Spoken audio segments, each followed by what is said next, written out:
Alrighty, post Armorall qualifying on a Friday, massive day of action here at the Supercheap Auto Bathurst 1000. Well done, Lee Holdsworth. Very cool lap. Not quite towards the end of that session, but enough to secure the provisional pole, and a lot of fast drivers surrounding you at this table right now. But I'll start with you in the middle. I'll throw a question around, then I'll open up to the room, and then time permitting, I'll get a few questions off WhatsApp as well, because we have journos watching via Zoom. It's extremely 2020. All right, let's start with Lee. Congratulations. A bit of a theme that I'm going to ask you guys today is how important has the guy next to you been in getting that lap time? So I'll start with you there. How much has Michael contributed to getting that lap time? Carouse pretty much did the lap. No, honestly though, it's been a massive benefit and advantage to have Carouse with me. We both drive very similar, so every time he jumps in the car, we can just continue with our program and keep chipping away at the balance. And every time we improve the car for him, it improves it for me, and vice versa. So it's gone a long way to bring us to here and making a car very quick for a one lap, because that's been the focus so far. Does it feel like a pole, even though technically that happens tomorrow? Yeah, it's a strange one because you're very excited about provisional pole at Bathurst. That's pretty special, but it's not a pole. We got to wait to see where we sit after tomorrow. But look, we've got a fast race car, and that's what you need around here. We've got a car that seems pretty, I wouldn't say easy to drive, but I think we can tame it down and have quite a nice race car. So, and we're both, like I said, we like the same thing. So we're both comfortable in the car, and that'll go a long way to putting us in a good position Sunday. I'll take it to the man next to you then. Great job helping out with everything that you've been working towards so far this weekend. I'll just throw this one to you, Michael. It seems a very happy team at Tickford right now. You've had 3 different cars, top sessions already this weekend. So what's the vibe like down there in that garage?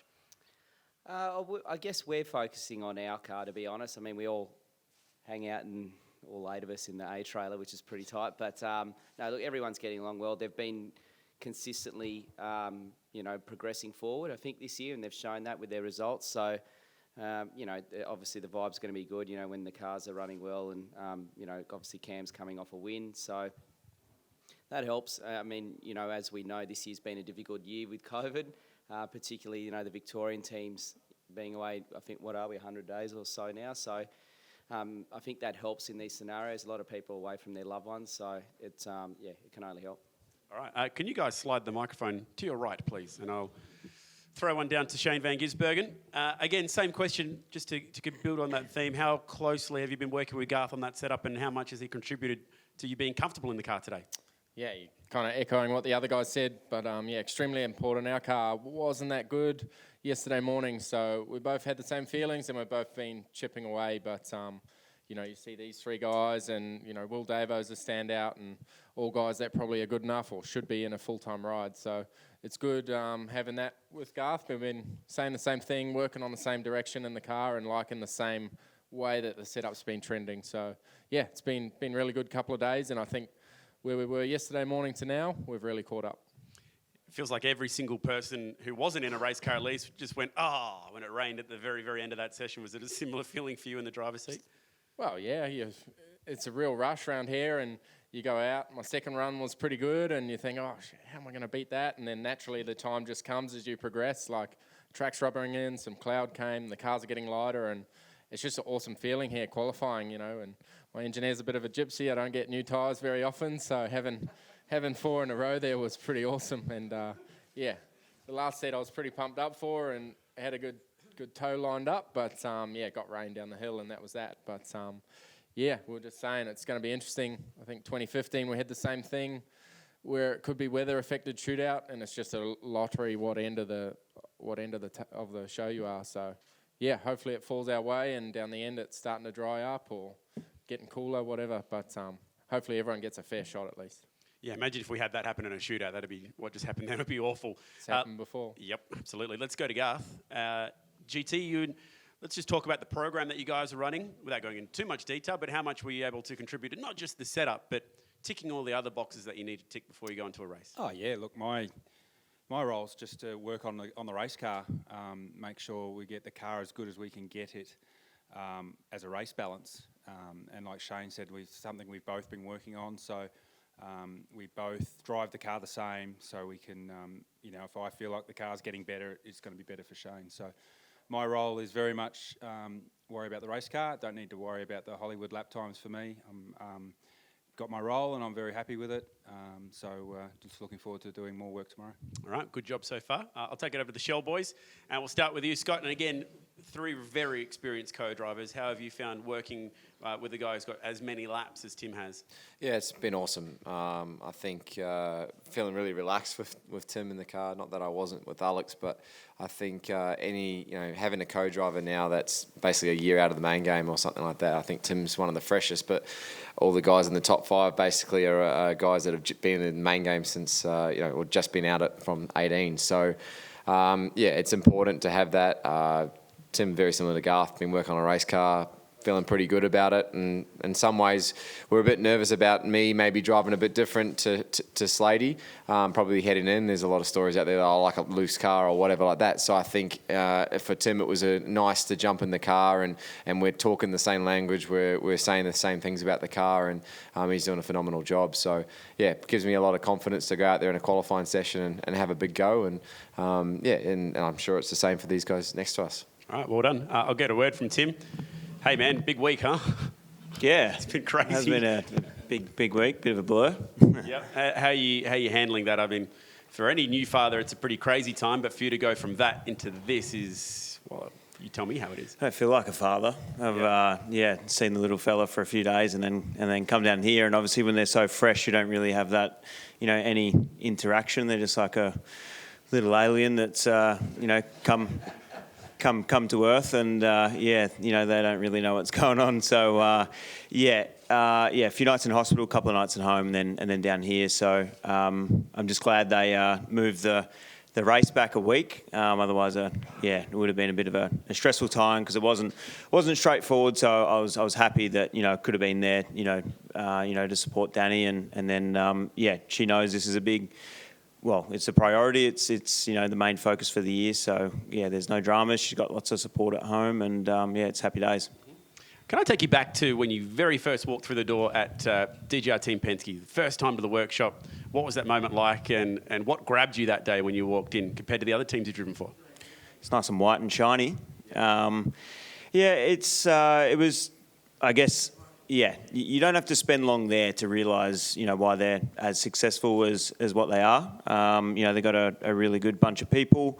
Personally speaking, I actually know a lot of them from back in the SBR days, so that was nice to, I guess, have some connection straight away with a lot of the guys there and not having to, start fresh.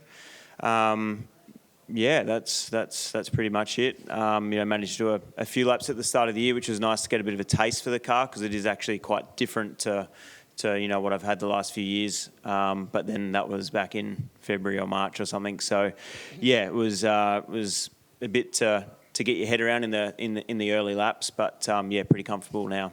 Is the Penske way a thing? Have you felt it? Yeah, 100%. I don't know what the proper word for. Or a better word for, wanky is, but a lot of people probably, I did from the outside hearing that before, but it's definitely a thing. And I mean, I've been lucky enough to go to the Penske headquarters up in Waco in Queensland, and it runs right through any of the businesses, and the race team is part of the business. So, for sure, it's a thing. Well described. Let's open up to the room. We've got a couple of microphones.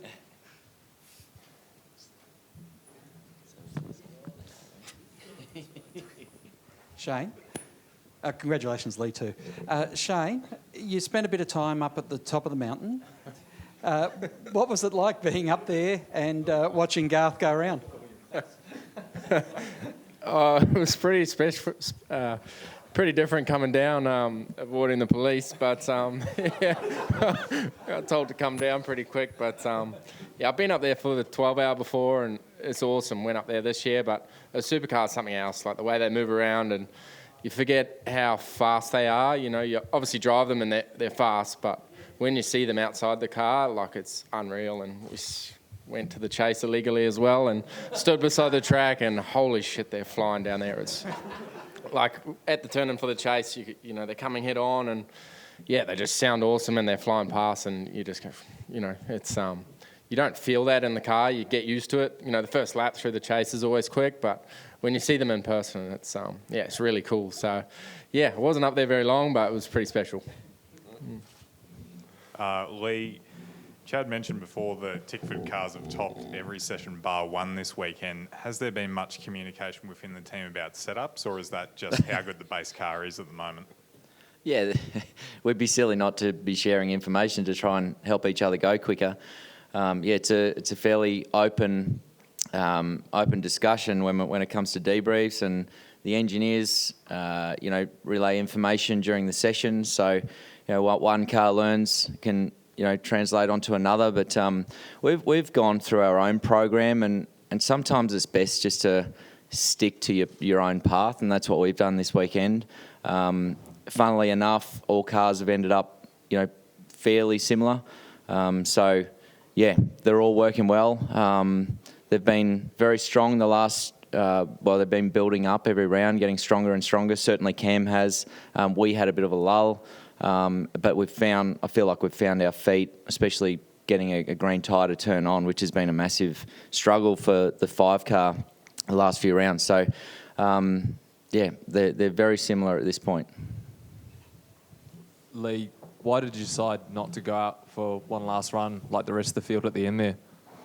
Oh, look, the aim was to get in the shootout. You know, not so much to be the fastest. And as you know, as Shane was saying, it's a bit of a lottery as to what's going to happen with the weather tomorrow. So as long as you're in the 10, you know, it'll work itself out tomorrow. But I felt that it was good enough to be in the 10, but also, you know, we didn't want to burn up another set. We had some fronts. Sammy, my engineer, was saying we could put some used fronts on it. And I said, mate, I ain't going to go any faster than that on used tyres. So we parked it up and just, yeah, and then all of a sudden there was a bit of rain, and we thought we were pretty safe there. It's been fairly well documented that the pair of you, the last time you were together, obviously had the podium. How good is it working together and obviously not having to worry about seat inserts as well? Yeah. It's you know, it's one thing less that you have to worry about. You know, you can jump in the car, and there's a little bit of a compromise for both of us. Michael's a little bit shorter than me. Take note. So we've got a bit of padding in the seat. But yeah, it's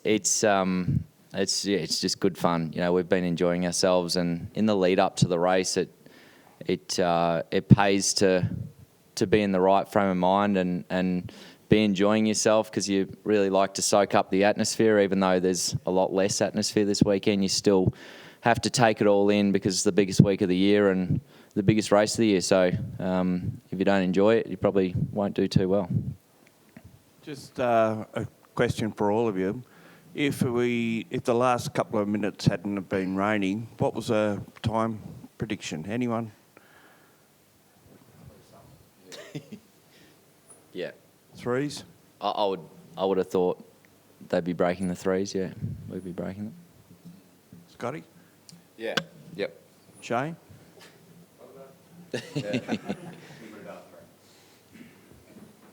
Yeah, you got told.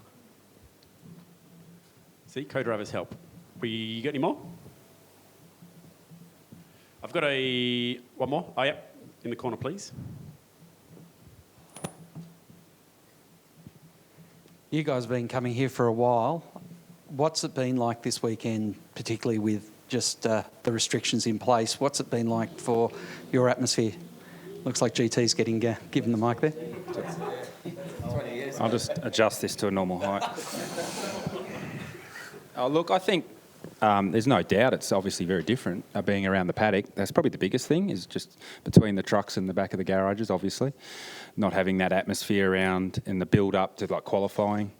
But when you put your helmet on and drive out of pit lane and flick the pit lane limiter off, it is absolutely no different. The intensity of how you drive the car, the intensity of that qualifying session that we just saw, there's absolutely no difference. So yes, we all, try not to speak to everyone, but you've missed that atmosphere of the fans, you know. I mean, they would have loved that session, wouldn't they, just on the hill cheering, but we don't have that. But from a driver's perspective, when you're driving a lap, it's absolutely no different. Okay, one last question. I'll go into WhatsApp to finish this one off. It's from Andrew Van Leeuwen over on the other side of the country. Lee, how far away did that result feel back in 2018? Well, back then I probably didn't think I'd be here now. So, it's, you know, you have years in your career where it really smashes your confidence, and joining Tickford has helped rebuild that. You know, knowing you've got a good bunch of guys around you, you got fast cars, and you just need to learn how to drive it. So, throughout the year last year, it was, you know, a rebuilding process, and came into this year with a hell of a lot of confidence. So, you need confidence around here, that's for sure. You need to know what you got underneath you, and know that you can push as hard as you want, and know exactly what the car's going to do. And, you know, I'm at that point now. I think I've realised what these cars need and the way they need to be driven, and it is a little bit different to the way I've driven in the past at other teams. So, those sort of things can take a little while. But, back in 18, probably towards the end of that year, I didn't think I'd have a drive for the following year. Can you expand on that just a little bit further about what those differences are? How different is it to where you were 2 years ago and what you were driving? You said you have to drive it a bit differently. Without giving too many secrets away. Oh, yeah, just so much downforce. No, I think with the Tickford car, there's not much roll phase in the car. You don't have any coast, and that's been the biggest thing to get your head around, because they like an input. It's either on the brake or you're on the throttle, and if you have any coast, the car's not rotating. So it's probably the biggest thing. So